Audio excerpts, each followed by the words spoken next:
दोस्तों, हमारी पिछली रिपोर्ट में हमने आपको बताया था कि किस तरह से रशिया और भारत के बीच में वंदे भारत ट्रेन को बनाने के लिए जो जॉइंट वेंचर साइन हुआ है वो बहुत ही ज्यादा खतरे में पड़ चुका है, क्योंकि रशिया यूक्रेन वॉर के चलते वेस्टर्न कंपनी वंदे भारत में लगने वाले इंपोर्टेंट कंपोनेंट को देने से साफ इनकार कर रही है। ऐसा इसलिए क्योंकि जॉइंट वेंचर में जो दो कंपनी एक साथ जुड़ी हुई है उसमें से मेजोरिटी स्टेक रशिया की कंपनी मेट्रो वैग्नोमोस के पास है। इसीलिए वर्ल्ड लेवल पर ऐसा नजर आता है कि ये कंपनी रशियन है, जिसके चलते भारत ने एक बहुत ही बढ़िया सुझाव इस कंपनी को दिया था, जो ये था कि आप मेजॉरिटी स्टेक हमें दे दीजिए। तो वर्ल्ड लेवल पर ऐसा नजर आएगा कि ये एक इंडियन कंपनी है जो रशियन कंपनी के साथ जॉइंट वेंचर के जरिए जुड़ी हुई है। दोस्तों, मेट्रो वैग्नोमोस कंपनी के एग्जीक्यूटिव्स ने भारत के सुझाव को मानने से न सिर्फ इनकार किया बल्कि रूसी सरकार द्वारा लीगल नोटिस भारत के खिलाफ भेज दिया। ये अपने आप में ही एक बड़ी बात है, जिसके चलते अंदाजा लगाया जा रहा है कि ये जॉइंट वेंचर टूटने के कगार पर आ चुका है। जो 150 वंदे भारत ट्रेनों का सपना भारत सरकार ने अपने देशवासियों को दिखाया था वो ठंडे बस्ते में चला जाएगा। क्या है ये पूरी खबर? आखिर किस तरह का लीगल नोटिस रूस की सरकार ने भारत की कंपनी RVNL को भेजा है? किस तरह से भारत ने रूस को मनाने की जी तोड़ कोशिश की? इसका क्या परिणाम निकलकर सामने आया है? और जो वादा रेलवे मिनिस्ट्री ने भारतवासियों से किया हुआ है कि 15 अगस्त से पहले 150 वंदे भारत ट्रेनों को लॉन्च कर देंगे, उस वादे का अब क्या होगा? इसके बारे में हम आपको इस वीडियो में विस्तार से बताने वाले हैं। तो चलिए जानते हैं इन सभी अपडेट के बारे में डिटेल में। लेकिन उससे पहले अगर आप हमारे चैनल पर पहली बार आए हैं तो चैनल को सब्सक्राइब करके बेल नोटिफिकेशन जरूर दबा लें, जिससे हमारी आने वाली डेली डिफेंस और वर्ल्ड अफेयर से जुड़ी इस तरह की वीडियो आप तक सबसे पहले पहुंच सके। दरअसल दोस्तों, भारतीय कंपनी जो इस जॉइंट वेंचर में TMH के साथ जुड़ी हुई है उसका नाम है रेल विकास निगम लिमिटेड RVNL। यह एक Indian public sector construction company है जो रेलवे मिनिस्ट्री के प्रोजेक्ट का इम्प्लीमेंटेशन और ट्रांसपोर्ट इंफ्रास्ट्रक्चर का डेवलपमेंट करती है। भारत की इस कंपनी पर वेस्टर्न कंट्रीज काफी ज्यादा ट्रस्ट करती है, इसीलिए रूस की RVNL ने यह सुझाव दिया था कि आप अगर मेजॉरिटी स्टेक हमारे नाम कर देंगे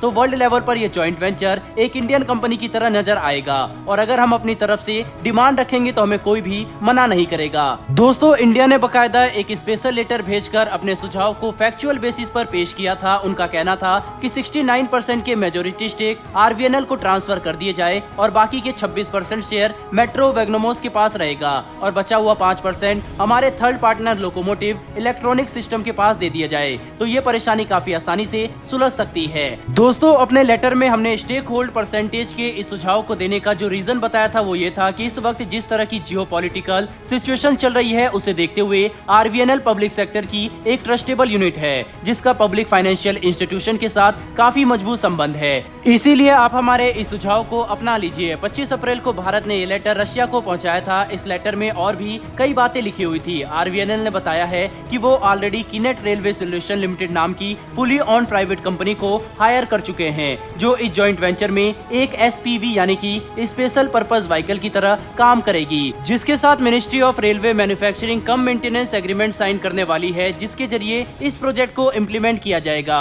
PSUs का ये भी कहना है कि भारत के सुझाव को रशियन कंपनी मेट्रो वैग्नोस एक्सेप्ट करके अगर RVNL को इस इनिशिएटिव में एक प्राइमरी रोल निभाने देती है तो ये एक विन विन सिचुएशन होगी सभी पार्टनर के लिए, क्योंकि इसके अलावा रूस की कंपनी के पास और कोई रास्ता भी नहीं है। अगर रूसी कंपनी मेट्रो वैग्नोमोस अपनी तरफ से कोई कंपोनेंट भारत में एक्सपोर्ट करती है तो आपको बता दें कि US ऑलरेडी मेट्रो वैग्नोमोस के ऊपर हैवी सैंक्शन लगा चुका है, जिस वजह से इन कंपोनेंट का वंदे भारत ट्रेन में इस्तेमाल करना बहुत ही ज्यादा कॉम्प्लिकेटेड तो होगा ही, साथ ही साथ इसमें काफी देरी भी हो जाएगी। लेकिन इस सुझाव को अपनाने से रशियन कंपनी ने पूरी तरीके से इनकार कर दिया है, जिसके बाद वंदे भारत को बनाने के ये मिशन स्थगित हो गया। भारत ने सुझाव को एक्सेप्ट करने के लिए रूस के ऊपर थोड़ा प्रेशर किया डाला। ये कंपनी RVNL के खिलाफ प्रोटेस्ट करती हुई रशियन गवर्नमेंट तक इस मुद्दे को ले गई, और रशियन फेडरेशन के ट्रेड रिप्रेजेंटेटिव ने 8 मई को बकायदा इंडियन गवर्नमेंट को ये कहते हुए एक नोटिस भेज दिया कि जो ओरिजिनल कॉन्ट्रैक्ट आपकी कंपनी RVNL ने साइन किया है उस पर टिके रहिए। अब अगर इस तरह से रशियन गवर्नमेंट की तरफ से भारत की ये कंपनी को लीगल नोटिस भेजा जाएगा तो ये कहीं ना कहीं इंडियन कंपनी RVNL की बेइज्जती करना है। इसीलिए अब ये जॉइंट वेंचर टूटने के कगार पर आ गया है। वैसे दोस्तों, आपके हिसाब से क्या भारत को ये डील रशिया से करनी चाहिए या फिर कैंसिल कर देनी चाहिए? अपनी राय कमेंट बॉक्स में लिखकर जरूर बताइएगा। साथ ही इस इशू पर सबसे ज्यादा गलती किस देश की है ये भी जरूर कमेंट बॉक्स में लिखकर बताइएगा। और अगर आपको ये इन्फॉर्मेशन और वीडियो पसंद आई हो तो वीडियो को लाइक करके हमारी आने वाली डेली ऐसी वीडियो के लिए चैनल को सब्सक्राइब कर बेल नोटिफिकेशन जरूर दबा लें। फिर मिलेंगे ऐसी एक नई वीडियो के साथ। धन्यवाद। जय हिंद।